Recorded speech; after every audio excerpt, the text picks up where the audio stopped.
zaman gelir mən də gedim, millətimə xidmət edim, lap nə qədər olsa da əziyyət.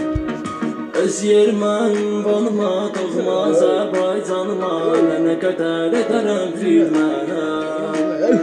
Öz yerimə, ünvanıma, doğma Azərbaycanıma, nə qədər edərəm xidmət.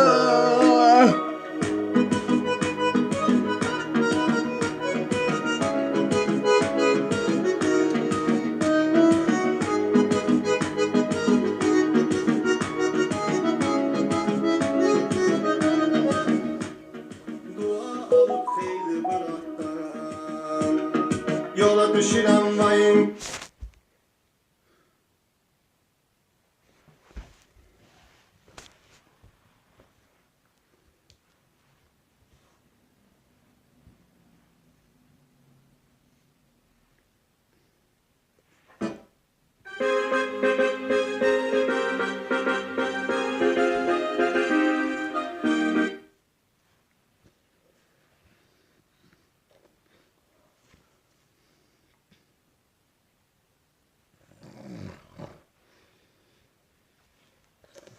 Ömrüm, hayatım benim.